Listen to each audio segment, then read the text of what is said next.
Hi guys, परत एकदा आपलं मंडळ तुमच्या भेटीला आलेलो आहे आणि आज आम्ही चाललोय रायगडला। गेल्या व्हिडिओमध्ये तुम्ही सुधागड बघितलं, आम्ही यावेळी रायगडला चाललोय। तिकडचं आम्ही सगळं प्रवास, सगळे फोटो व्हिडिओ तुम्हाला सगळे व्यवस्थित सगळं माहिती सगळं तुम्हाला सांगणार आहे। तर आज आमच्या बरोबर आहे मिलिंद, चेतन, अभिषेक आणि चिम्या आणि मी स्वतः। तर आता आम्ही प्रवासाला सुरुवात केली आहे। आता साधारण दुपारचे 3 वाजलेत। आता बघू किती वेळ लागतो तिकडे पोहोचायला। पूर्ण तुम्हाला व्हिडिओ मी नक्की दाखवणार, तोपर्यंत तुम्ही बघत राहा। Bye bye.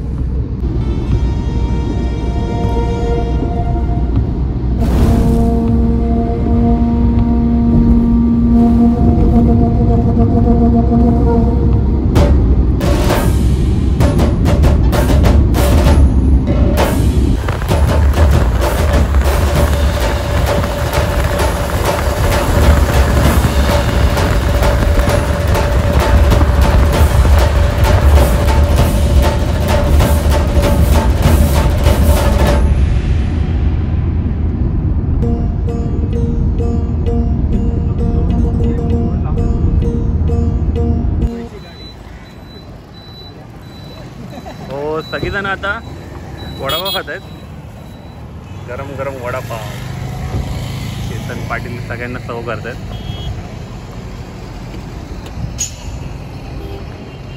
ऍक्च्युली आम्ही आता आहे पालीला। क्लायमेट पण खूप छान आहे।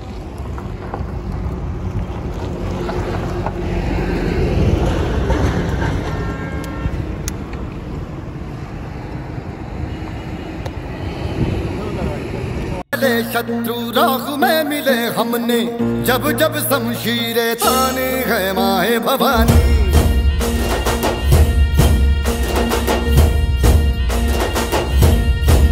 नन आंधियां उठे शत्रु जड़ से ही मिटे हमने, बात यही मन में ठानी है माय भवानी।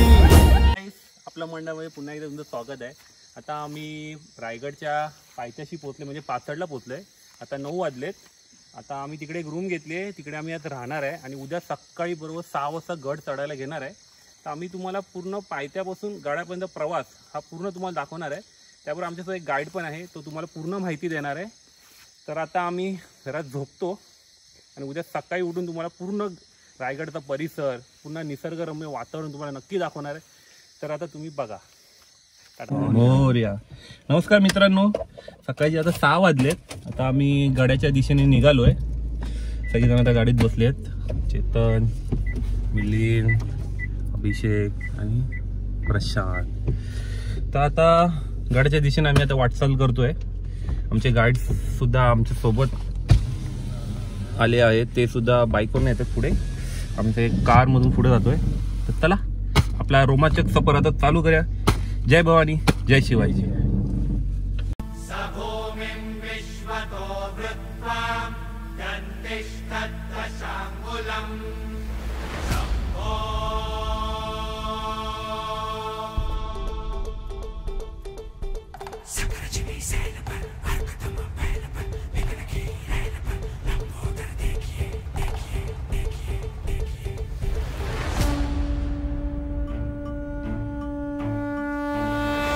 आता आम्ही रायगडच्या पायऱ्याजवळ चाललोय। सगळीजण चालतोय।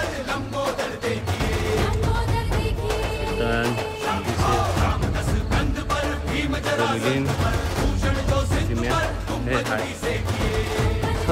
तर आम्ही जरा चालतोय। क्लायमेट पण छान आहे।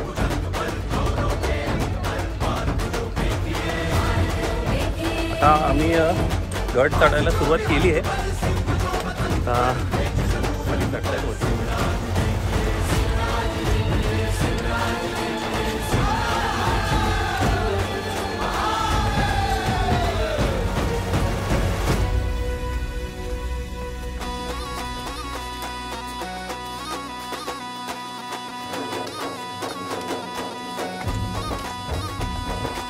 ऐका मराठी मर्दानो,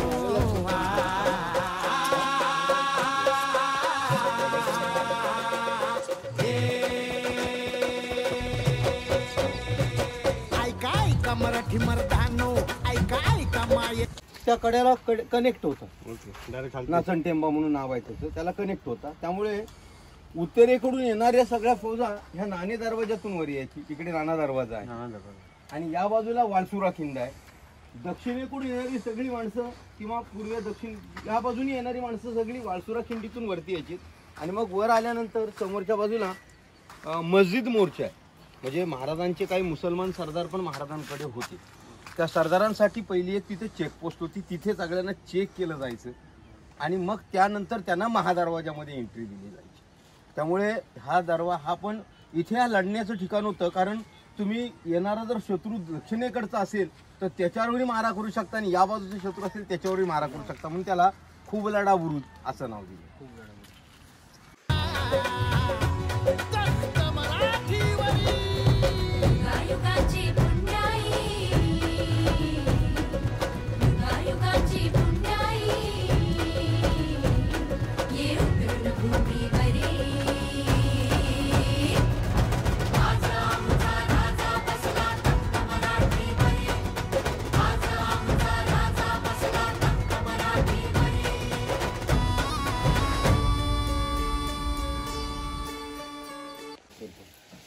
या अगोदर आपण रायगड पाहिला असेल किंवा रायगड पाहिला नसेल तर इथं रायगड पास म्हणजे रायगडाची जी महत्वाची स्थळ आहे त्या स्थळांची माहिती घ्यायची. रायगड हा त्या काळामध्ये प्रामुख्याने जावळीच्या खोऱ्यात आहे. आपण सगळ्यांनी पुस्तकात जावळीचं खोरं वाचले, पुस्तकात वाचलंय नेमकं कुठे येतं तर या बाजूला प्रतापगड येतो. वातावरण क्लिअर असेल ना तर रायगडावरून 8 किल्ले दिसतात. तोरणा, राजगड, लिंगाणा, सोनगड, मानगड, मकरंदगड आणि चांभारगड. त्यापैकी या बाजूला साताऱ्यामधला प्रतापगड येतो, तोही दिसतो. त्या प्रतापगडाच्या पायथ्यापासून रायगडाच्या उत्तरेला आता इथे ढग आहेत म्हणून कदाचित ते ढग गेले तर मी तुम्हाला दाखवेन. उत्तरेला डोंगर आहे ज्याला कोकण दिवा म्हणतात. तर त्या प्रतापगडाच्या पायथ्यापासून कोकण दिव्यापर्यंत खाली जो सगळा भूभाग पाहायला मिळतो या भागाला जावळीचं खोरं असं म्हटलं जायचं. पण हे रायगड हा जावळीचं खोरं आहे. या रायगडाची समुद्र सपाटीपासून उंची 2851 फूट आहे. आणि आता जे का आपण चित्त दरवाजातून चढायला सुरुवात केली त्या चित्त दरवाजापासून वरपर्यंत होळीच्या माळापर्यंत 1250 फूट उंचावरती जवळजवळ 1500 पायऱ्या चढून आपण पाहूया किती तासामध्ये वर पोहोचतो.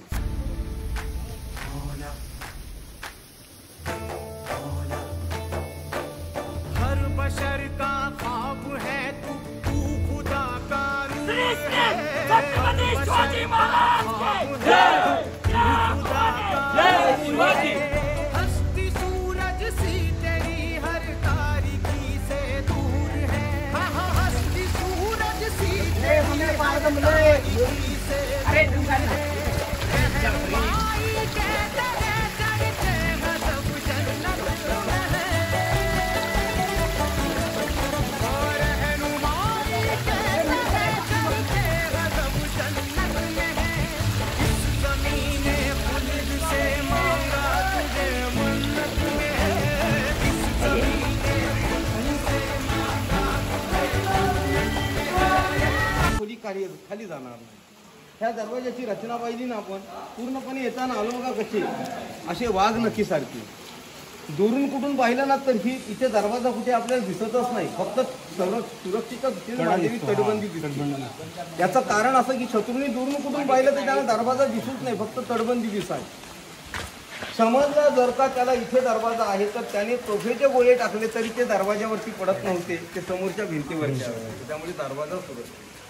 दरवाजा तोडण्यासाठी हत्ती आणला तरी हत्तीने हा तुटू शकणार नाही. कारण त्याची रचना दरवाजाची रचना अशी वाघ नक्की सारखी आहे. हत्तीची धडक सरळ असते त्यामुळे ती धडक फक्त भिंतीवरती बसणार आणि समोरच्या बाजूला अशी भाल्याची चुका दिली आहे. हा दरवाजा आता पण होतो, हा तेव्हाचा नाही. पूर्वीचा दरवाजा महाराजांच्या काळातला दरवाजा जळून गेलेला. हा दरवाजा आता येसावाल्यांनी बसवलेला. हा दरवाजा पण आता नोंद केला. 5च्या नंतर हा दरवाजा बंद होतो. कोणाला वर घेतलं जात नाही. आता तुम्ही महादरवाजाची माहिती ऐकली असाल. आता थोडासा टप्पा राहिलाय. हे चालतात.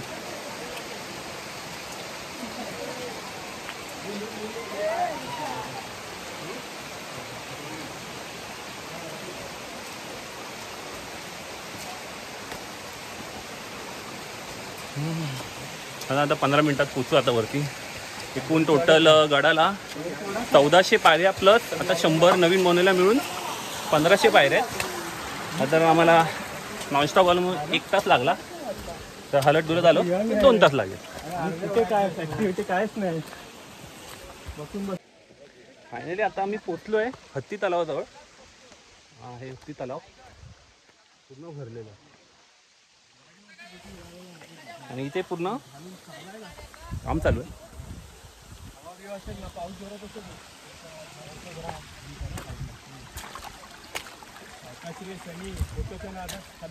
पूर्वी जे राजे असायचे ते राजे आपल्या राजधानीची शोभा वाढवण्यासाठी या अशा प्रकारचे मनोरे बांधायचे. हे मनोरे सजवले जायचे. यावरून त्या राजाचं वैभव काय असल्याची कल्पना केली जायची.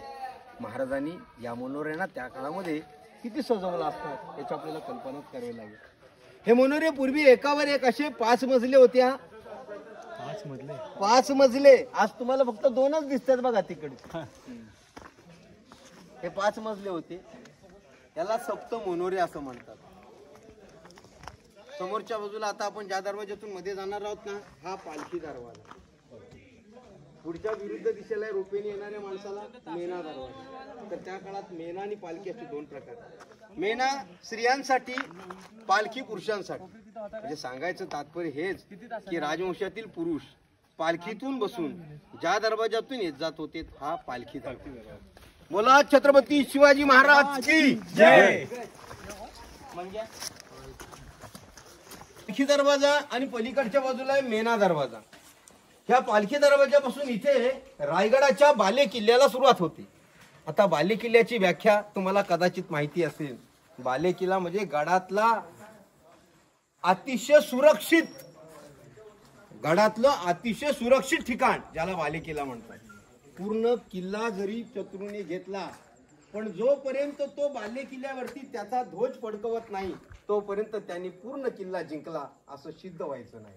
त्यामुळे हा रायगडाचा बाले किल्ला. आणि राजवंशातील पुरुष पालखीतून बसून सगळ्यांना इथून एंट्री नाही. हा अतिशय संवेदनशील, अतिशय सुरक्षित ठिकाण जिथे राजांचं वास्तव्य, जिथे राणी वसा, इथं सगळं राजकुटुंब राहत होतं. म्हणजे हा अतिशय सुरक्षित ठिकाण. आणि इथे पालखीचा मान ज्याला असायचा त्याच्या पालख्या फक्त इथून जायच्या आणि तेही ह्या सुरक्षा रक्षकांच्या चौकशीची खात्री पूर्ण झाल्यानंतर ती पालखी इथून आत जायला मिळायची. आणि ही सुरक्षा रक्षक असायचे ना त्यांच्या ह्या चौक्या. म्हणजे ही एवढी मोठी चौकी. म्हणजे त्या काळामध्ये बाले किल्ल्यामध्ये प्रवेश करताना त्या करणाऱ्याला किती चौकशीला सामोरी जावं लागत असेल याची आपण थोडीशी कल्पना करू शकतो.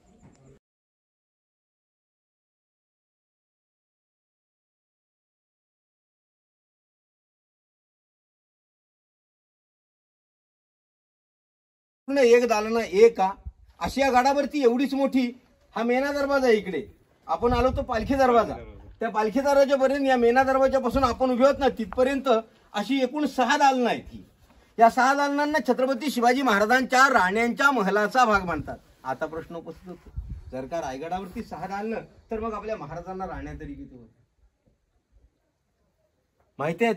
सगळ्यांना माहिती आहेत. आता बहुतेक सिरियल पाहिलेली आहे. महाराजांना 8 राण्या होत्या. सई, स्वैरा, सगुणा, सकवार, काशीबाई, पुतळाबाई, लक्ष्मणी, गुणवंता अशा 8 राण्या. या 8 राण्या त्या काळात त्या सरदार घराण्यातल्या मुली. निंबाळकर, विचारे, मोहिते, इंगळे, गायकवाड, जाधव, पालकर अशा सरदारांच्या मुली. सरदार जोडण्यासाठी महाराजांनी 8 राण्या केली. त्यापैकी एका राणीचं निधन महाराजा गडावरती राहायला येण्यापूर्वीच राजगडावर झालं. सईबाई संभाजी महाराजांच्या मातोश्री 5 सप्टेंबर 1659. आणखीन संदर्भ द्यायचा तर अफजल खानाच्या स्वारीला जाण्याच्या 1.25 महिना आधी सईबाई राजगडावरती गेल्या. महाराज रायगडावरती राहिला 1670ला आले. मग ठीक आहे, महाराज 70ला इथे आले. 7 राणे तर इथे आले असतील. इथं तर 6 दालनं आहेत. 1 राणी कोणीकडे राहत होती तर या हिंदवी स्वराज्याच्या लाडक्या आऊसाहेब जिजामाता यांना आपल्या उतरत्या वयोमानामुळे या गडाचा अवमान मानवत नव्हतं. म्हणून महाराजांनी आऊसाहेबांची राहण्याची व्यवस्था रायगडच्या पायथ्याशी पाचाडला. तुम्ही राहिलात बघा त्या समोर पाहिलं, दिसलं का तटबंदी. आतमध्ये पाचाडला जिजामातेंची राहण्याची व्यवस्था केली. तेथे आपल्या मातेच्या सेवेसाठी आपली एक राणी, ज्या राणीला शिवचरित्रात त्यागाची मूर्ती म्हणतात, त्यागाची मूर्ती, ह्या पुतळाबाई पाचाडला राहत होत्या जिजामातेंच्या सेवेसाठी. 6 राणे ते रायगडावरती राहत होत्यात. म्हणून ते 6 राण्यांसाठी 6 महिलाचे भाग, त्यापैकी हा एका राणीचा एक महिना. खरोखर मानायचं त्या पुतळाबाईंना मानायला हवं. आणि त्या पुतळाबाईंनी आयुष्यभर महाराजांसाठी त्यागच केला. आणि शेवटी सती ही पुतळाबाईच केल्या. आणि तेही त्यांचं दुर्दैव की त्यांना महाराजांबरोबर सती जाता आलं नाही. महाराजांच्या मृत्यूनंतर जवळजवळ 2 महिन्यांनी 27 जून तारीख लक्षात ठेवा, ही बहुतेक गाईड नाही सांगत इथं कोणी. 27 जून 1680 ला महाराजांची जिथे चिता जाळली होती त्या चितेच्या ठिकाणी दुसरी एक चिता पेटवली गेली आणि त्या चितेमध्ये पुतळाबाई महाराजांचे जोडे उराशी कवटाळून सती गेल्या होत्या. पुतळाबाई ना महाराजांच्या शिवचरित्रात त्यागाची मूर्ती म्हणतात. त्या पुतळाबाई पाचाडला राहत होत्या. 6 राण्या इथे रायगडावरती राहत होत्या. म्हणजे 6 राण्यांसाठी 6 महलाचे भाग, त्यापैकी हा एका राणीचा एक. याची रचना कशी होती? बाजूची तटबंदी, यावर काही नव्हतं. हा राणीवासा असल्यामुळे सुरक्षेच्या दृष्टीने बांधलेली तटबंदी आहे. यावर हा जो चौथरा नाही, यावर लाकडाचे खांब आणि कौलांची छपर, घडीचे कोल पाहतो बघा आपण, कुंभारी कोल म्हणतो, अशा प्रकारची छपर आहे. आता हा राणीवासा त्या काळात किती सुसज्ज असल्याची आपल्याला कल्पना असते. या राणीवासाच्या पाठीमागच्या बाजूला बाथरूमची व्यवस्था आहे.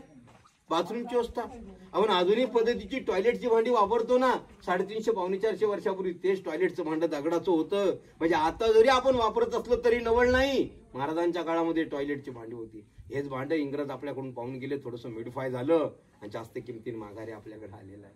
450 वर्षापूर्वी आपल्याकडे टॉयलेट होते. टॉयलेट म्हणून नाही हा. टॉयलेट हे स्थापत्य कलेचं उत्तम उदाहरण आहे. टॉयलेट हे स्थापत्य कलेचं उत्तम उदाहरण आहे, म्हणून त्याची रचना पाहणं गरजेचं आहे. इथली नका टॉयलेटची रचना पाहू, कारण इथली लोकांनी भांडी फोडून टाकलेली. शेवटचा जो राणीवासा आहे ना, तिथली टॉयलेटची रचना पाहण्यासारखी आहे आज पण. म्हणून तिथली टॉयलेटची रचना पाहून या आणि लवकरात लवकर आपण पुढचा भाग पाहूया. तिकडून त्या शेवटांमध्ये या दरवाजापासून त्या भिंतीपर्यंत अशा इमारतीचे तुटलेले 4 चौथरे येतात. 4 ह्या 4पैकी समोरची जे 2 आहेत ना, हा एक आणि त्या पुढचा, हे 2 फार महत्वाचे. कारण आपल्या समोरचा जो पहिला चौथरा आहे ना, हा महाराजांचा खरा राहता राजवाडा होता. यावर ह्याच्या दगडांच्या खुणा दिसतात ना तुम्हाला, पिलर्स असून इथं महाराजांची त्या काळामध्ये 2 मजली इमारत होती. 2 मजली. याशिवाय एक महत्वाची गोष्ट अशी की छत्रपती शिवाजी महाराजांचा मृत्यू देखील याच राजवाड्यामध्ये 3 एप्रिल 1680 ला झाला होता. आणि इथूनच एक 1.25 किलोमीटरवरती महादेवाचं जगदीश्वराचं मंदिर आहे. त्या मंदिराच्या समोरच महाराजांच्या शरीराला अग्नी दिलाय. तर हा महाराजांचा राहता, तिथे महाराजांची समाधी आहे. तर हा महाराजांचा राहता राजवाडा, इथेच राजांचा 3 एप्रिल 1680 ला मृत्यू झाला होता. बोला पुण्यश्लोक छत्रपती शिवाजी महाराज की जय. या राजवाडा लागून ह्याच्या जागाला अष्टप्रधान मंडळांची कार्यालय म्हणतात. बघा जी खाली अष्टप्रधानांची कार्यालय. महाराजांच्या हिंदवी स्वराज्याचा कागदोपत्री व्यवहार इथून केला जायचा, पाहिला जायचा. या भागाला अष्टप्रधानांची कार्यालय म्हणतात. समोर ही जाळी ठेवलेली कोठडी आहे ना, खाली 22 फूट मधली 20 फुटांची शेवटची 11 फूट. या 3 कोठड्यांना धान्यांचं पेव कोठार म्हणतात. पेवाची रचना माहिती आहे तुम्हाला?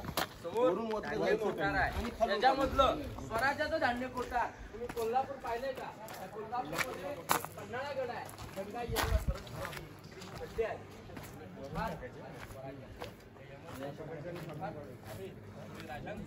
बेडरूम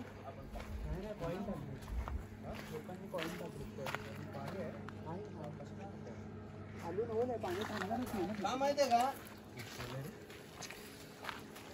पाणी नाही आहे मध्ये.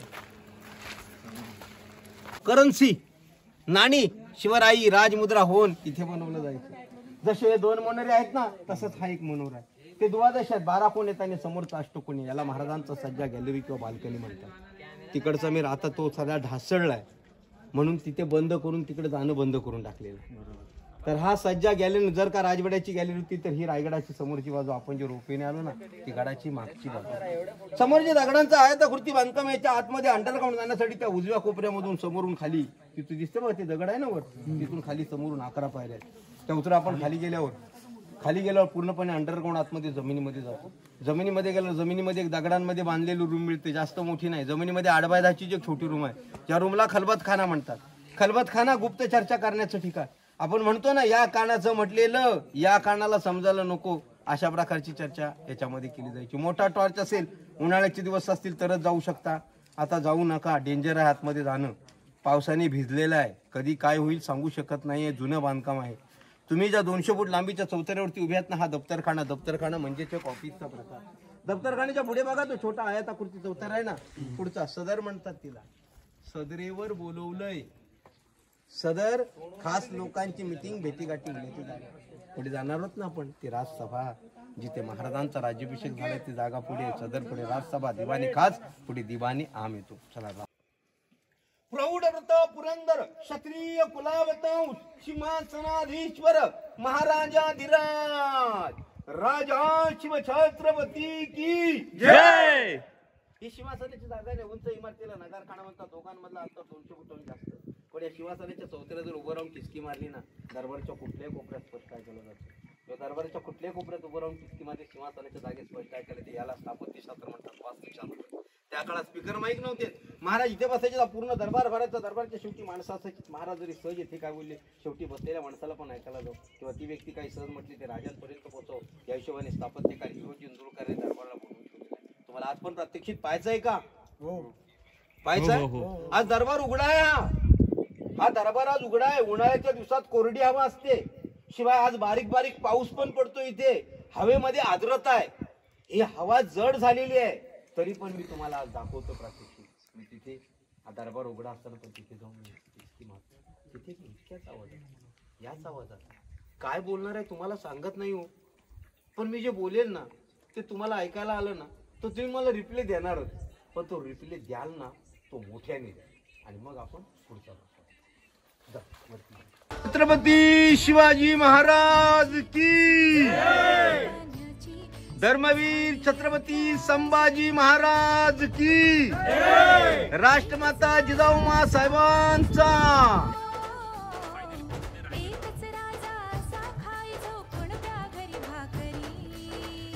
आम्ही हा रायगड पूर्ण केलाय. खूप मजा आली आणि पाऊस पण खूप छान आहे. खूप आनंदही वातावरण आहे. म्हणजे गर्दी नाही. त्यामुळे किल्ल्यावरती आम्ही 5 जण आहे. लवकर या. म्हणजे आम्ही सकाळी 6ला गड स्टार्ट केलाय चढायला. साधारण 7:30 पर्यंत आम्ही इथे पोहोचलो. त्यामुळे खूप फॉग पण खूप आहे.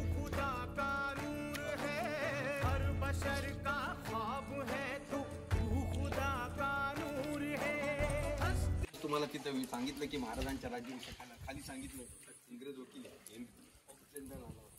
आता इंद्री जेव्हा राज्याभिषेकाला इथे आला होता तेव्हा काही रोपवे नव्हता. इंग्रजाला त्या काळात पायी जावं लागलं आणि पायी सोडून आले त्याची खूप दमछाक झाली. इथे वर आता बघा आपले पण येताना थोडंफार आता पायऱ्याही नव्हत्या. हे 2 हत्तीपर्यंत इंग्रज तो विचार करायला लागली माझ्या 2 पायच्या माणसाची वर केली एवढी विकड महाराजांनी 4 पायच्या हत्ती काढावती. त्याचा प्रश्न त्याच्या गडावर हत्ती आले की त्याने हा प्रश्न त्याचा विचारलं की बाबा माझ्या 2 पायच्या माणसाची वर केली एवढी विकड होती महाराजांनी 4 पायच्या हत्ती काढावती. नारायण चिन्ह त्यांना म्हटले आपणच खूप विचारा त्याचं उत्तर तुम्ही स्वतः हत्ती काढावरती आले. आता सांगा बरोबर त्या राज्याभिषेकाच्या गडबडीमध्ये इंग्रजाच्या प्रश्नाला पूर्ण उत्तर देणं हत्ती काढावरती आली कशी. आणि तो पडला त्या काळात इंग्रजी बोलणारा म्हणून. आपल्या इथला कोण बरं माणूस उत्तर देणार त्याला कोणी त्याचा तो प्रश्न आज देखील प्रश्न म्हणून बिबिडीत पडून त्या प्रश्नाला अलीकडच्याच काळात इतिहासकारांची तर्कशुद्ध इतिहासकार म्हणतात तर्कशुद्ध उत्तर देत आहेत.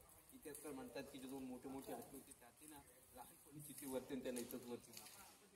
कारण एका हत्तीची वाढ 3 वर्षात पूर्ण होते आणि या गडाचं काम 14 वर्ष चालू होतं. हत्ती लहान त्यांना मोठं करून त्यांचा काय उपयोग करून घ्यायचा.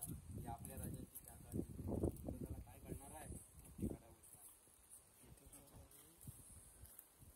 राज्याभिषेकाला 300 वर्ष पूर्ण झाली तेव्हा इथं हुबेहूब तयार केली गेली. पण याच्यात कमतरता होती. कमतरता होती यामध्ये. तुम्ही आलेलात काय कमतरता तेव्हा होती पूर्ण झालेली. पण त्यांनी सांगितलं असणार काही यावर छत्र नव्हतं. ऊन माऱ्यात पावसाची अशीच उघडी होती. 34 वर्ष शेवटी एक 10 वर्षापूर्वी महाराजांच्या साताऱ्याच्या वंशज उदयनराजे भोसले यांच्या पुढाकाराने सांगलीच्या शिवप्रतिष्ठानच्या वतीने हे छत्र आता याच्यावरती याच्या मोकळं प्रांगण आहे. होळीचा मान म्हणतात. त्या काळात होळी असेल मोठ्या मानाई. राजधानी रायगड असल्यामुळे ह्या होळीला जास्त मोठं. जोपर्यंत इथली होळी पेटली जात नव्हती तोपर्यंत आजूबाजूच्या होळ्या पेटल्या जात नव्हत्या. जेव्हा तुम्ही 1500 पायऱ्या सोडून इथे वर पोहोचता तेव्हा इथून गड पाहायला सुरुवात होती. म्हणजे रायगडाची समोरची बाजू ही आपण आलो समोरच्या बाजूला रोपेने येतात ती मागची बाजू. छोटी रूम आहे बघा मागे हत्ती खाणं. 2 हत्ती सांगितले ना गडावर होते त्यांना राहण्याची जागा. परत येताना रुंदी 40 फूट इकडे 22 इकडे 22 44 फूट. दुकानं बघा जमिनीपासून उंचावर आहेत ना. त्या काळात बाजारा घोड्यावर बसून केला जायचा. जीवनावश्यक गोष्टींचाच बाजार केला जायचा. आगे दुकान पीछे मकान.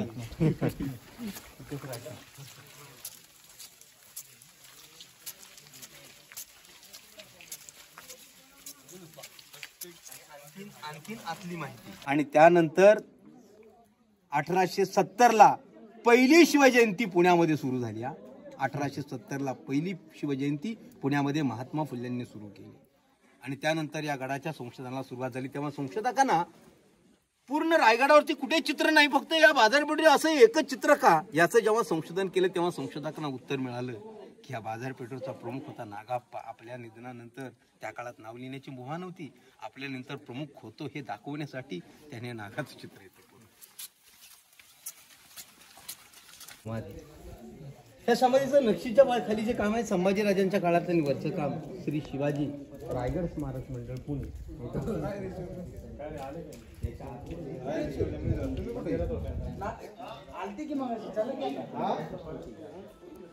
या समाधीच्या पलीकडच्या बाजूला वाघ्या पुतळ्याची समाधी आहे बघा. त्या वाघ्याबद्दल सध्या महाराष्ट्रात वादंग कसला आहे, वाघ्या पुतळा होता की जेव्हा तुम्ही निवांत याल त्यावेळेस या वाघ्याबद्दल मी सविस्तर तुमच्याशी बोलेन. आता फारसं न बोलताना वादंगाचा विषय असल्यामुळे तो विषय मी ते थांबवतो.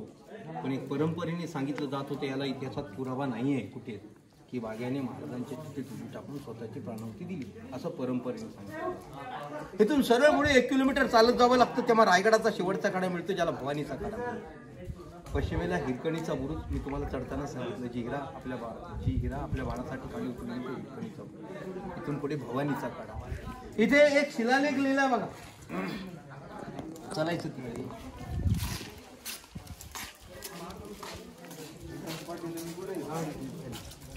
हा रायगडावरचा एकमेव शिलालेख. या शिलालेखावरून पूर्ण रायगडाचं संशोधन झालेलं आहे. आणि या शिलालेखाला मी तर हिरोजी इंदुरकरांचं गॅरंटी पत्रकच म्हणतो. याच्यात काय लिहिलंय ते वाचून दाखवतो. संस्कृत नाम श्री गणपती नम प्रासादो जगदीश्वरस्य जगतामानंद दोनुदया श्रीम छत्रपते शिवस्य नृपते सिंहासने तिष्ठिता शाके शन्नो बाणभूमी गणनादानंद संवत्सरे ज्योती राज मुहूर्त कीर्ती महिते शुक्लेच शार्पी तिथे वापी कूप तडाग डागरा जिरू चिरम्य वन विथिको. हे बघा, आम्ही हात लावत नाही कारण आम्ही सारखे हात लावून तो झिजून जाणार. आणि माझ्या वाचून तो अगदी तोंडपाठ झालेला आहे. इथे चिरम्य वन विथिको स्तंभे कुंभीगुरे नरेंद्र सदने रम्र लिही मिहिते श्री मदराय गिरो गिराम विषयी हिरा जिना निर्मितो याव चंद्र दिवा करो विलसतास्तो मृंजमा.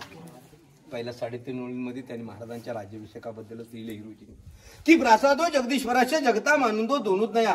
समोर जो काय जगदीश्वराचा प्रासाद आहे, पण तू जगदीश्वर कसा तर जगता मानंदो, जगाला आनंद देणारा हा जगदीश्वर. आणि याच्याच दोनुदया याच्याच आज्ञेने श्रीम छत्रपती शिवस्य नृपते सिंहासने तिष्ठिता. याच्याच आज्ञेने महाराज सिंहासनाधीश्वर. आता सिंहासनाधीश्वर नेमके कधी झाले ते पण त्याने याच्यात लिहिले. म्हणजे राज्याभिषेकाची नेमकी तारीख काय ती पण लिहिली. आता तुम्हाला माहिती असेल की संस्कृत मध्ये अंक लिहिले जात नाहीत, म्हणून महाराजांच्या राज्याभिषेकाच्या तारखेला त्यांनी इथे या शिलालेखामध्ये सांकेतिक शब्द दिलाय. कधी झाले महाराज जगदीश्वराच्या आशीर्वादाने सिंहासनाधीश्वर तर शाके शन्नो शके शन्नो 96 बाणभूमी. तर त्या काळामध्ये बाण हे 5 पवित्र मानले जायचे. बाण किती तर 5, म्हणून बाणांचे 5. आणि भूमी ही 1, म्हणून भूमीचा 1 आणि बाणांचे 5 15.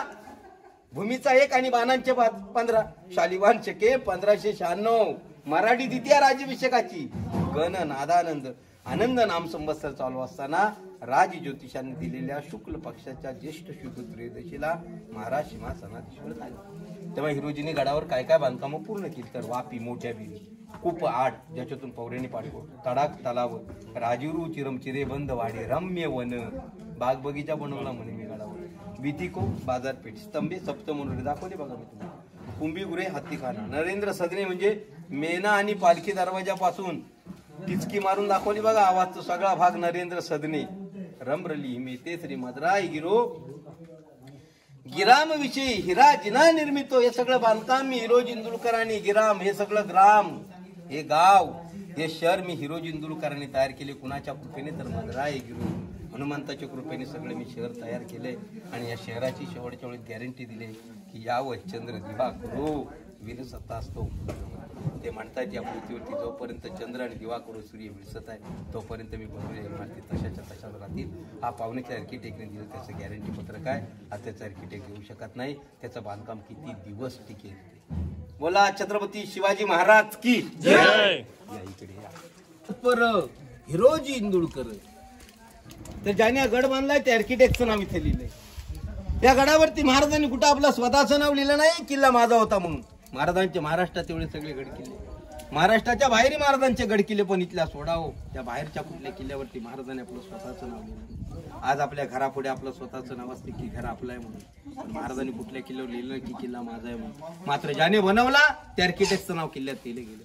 जिथे राजाचं नाव नाही तिथे कलाकाराचं नाव लिहिलं गेलं. मग हे कसं, हे कसं, तर जेव्हा रायगड बांधून पूर्ण झाला, दरबारामध्ये शिवराज्याभिषेक झाल्यानंतर महाराजांनी स्वतःची तुला केली. माहिती आहे स्वतःची तुला, ती पण राजाने स्वतःची सुवर्ण तुला केली. आणि प्रत्येक सरदाराला त्याच्या कर्तबगारीप्रमाणे, त्याच्या हुशारीप्रमाणे त्या सुवर्ण तुलीतून इनाम द्यायला सुरुवात केली. तेव्हा या रायरीच्या काळ्या कातळामध्ये हा रायगडाला जन्म देणारा हिरोजी यालाही दरबारून राजाने विचारलं, हिरोजी तुम्हाला काय बक्षीस हवं आहे? 4 गावांची इस्टेट, 10 गावांची वतनदारी मागितली असती, दिली असती. राजाने मोठ्या उदार अंतकरणाने दिली. पण हिरोजी म्हटले की महाराज बक्षीस तर अवश्य घेईन, परंतु या दरबारात नाही, जगदीश्वराच्या समोर. महाराजांची मिरवणूक राज्याभिषेकानंतर हत्तीच्या अंबारीतून याच मार्गाने. आता तुम्ही म्हणाल हा मार्ग का हो, हा मार्ग का, आपण तर इकडून आलो ना. तर तुम्हाला माहिती असेल कुठल्याही मंदिरामध्ये पूर्वेकडून आतमध्ये जातात. आणि रायगडाची पूर्व दिशा लगेच तुम्हाला समजती असेल, रायगडाची पूर्व दिशा ही आहे. या मंदिरात येण्याचा खरा मार्ग असा आहे, आता वाघ्याचा वादंग चालू असल्यामुळे तो रस्ता बंद आणि काम चालू होतं रस्त्याचं. लवकरात लवकर आपल्याला या मार्गाने येता येईल. महाराज अंबारीतून उतरून जगदीश्वराच्या दर्शनाला जाणार. हिरोजी नगरखाणीच्या समोरच उभे. महाराज इथे पोहोचताच त्यांनी महाराजांना थांबवलं की महाराज थांबा, आधी मला माझं बक्षीस द्या आणि मग जगदीश्वराच्या दर्शनाला जा. राजाने इथे विचारलं, हिरोजी असं काय बक्षीस हवाय तुम्हाला? तेव्हा याच नगरखाणीच्या पायरीकडे बोर्ड दाखवून हिरोजी महाराजांना म्हटले की महाराज हा उभा रायगड मी तयार केलाय, पण या जगदीश्वराच्या नगरखाणीच्या पायरीचा हा दगड मात्र मी लावायचा शिल्लक ठेवलाय आणि हा दगड घडून मी बाजूला ठेवलाय. महाराज हा दगड मला या पायरीमध्ये बसवण्याची परवानगी द्या, हेच मला माझं मी बक्षीस समजेल. हिरोजी इंदुलकरांनी हा स्वतःच्या नावाचा दगड बाजूला घडून ठेवला होता. त्यावर कापडाचा पडदा होता. तो पडदा महाराजांनी बाजूला करून दगडात विशेष काय ते पाहताच या दगडामध्ये ही लिहिलेली अक्षर महाराजांनी स्पष्ट वाचली, सेवेचे ठाई तत्पर हिरोजी इंदुलकर. महाराजांनी भरलेल्या हृदयाने हिरोजींना इथंच मिठी मारली आणि म्हटलं, वा हिरोजी, वा हिरोजी, तुमच्या सारखी माणसं आम्हास लाभलीत म्हणून हे हिंदवी स्वराज्य उभं राहिलंय, म्हणून हे हिंदवी स्वराज्य. हिरोजींनी स्वतःच्या नावाचं दगड एका पायरीमध्ये बसवला. बक्षीस रूपाने नाव लिहायचंच होतं ना त्याला, तर त्यांनी गडाचा मुख्य दरवाजा पाहिला बघा, पण तो महादरवाजा. त्या महादरवाजावर लिहिलं असतं की मी हिरोजी इंदुलकराने या तारखेपासून या तारखेपर्यंत महाराजांच्या आशीर्वादाने वरची गडावरची सगळी कामं पूर्ण केली. पण या सगळ्या उंचावरच्या जागा सोडून त्याने स्वतःच एका पायरीत लिहावं. पायरीमध्ये का, तर महाराज नेहमी सकाळी जगदीश्वराच्या दर्शनाला यायचेत ना, त्या महाराजांचं पहिलं पाऊल याच पायरी समोर पडायचं. सांगायचं तात्पर्य एवढंच की बांधकाम हिरोजींना गर्व चढला नाही हो, तो महाराजांच्या चरणी पर्यायी या जगदीश्वराच्या चरणी ते नतमस्तक झालाय आणि म्हणतो की महाराज हा हिरोजी तुमच्या सेवेसाठी सदैव तयार आहे, हा हिरोजी तुमच्या सेवेसाठी साहेब. महाराजांनी आता आम्ही चाललोय जगदीश्वराच्या मंदिरामध्ये. आता महाराजांची पूर्ण माहिती ऐकली. आता शेवटचा स्पॉट आहे आमचा महादेवाचं मंदिर.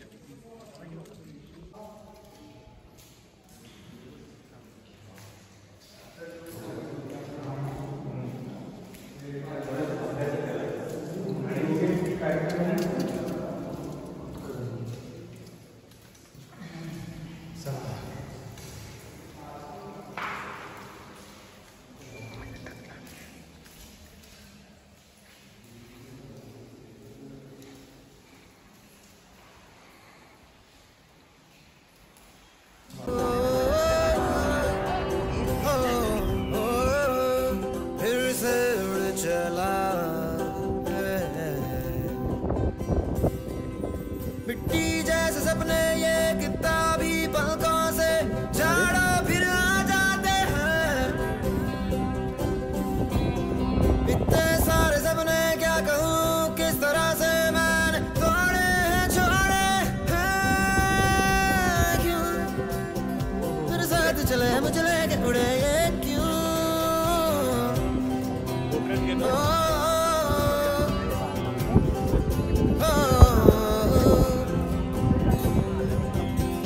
कभी डाल डाल कभी पात पात मेरे साथ साथ फिर दर दर ये कभी सहरा कभी सावन बनू रावण जीव मर मर के। कभी डाल डाल कभी पात पात कभी दिन है रात कभी दिन दिन है क्या सच है क्या माया।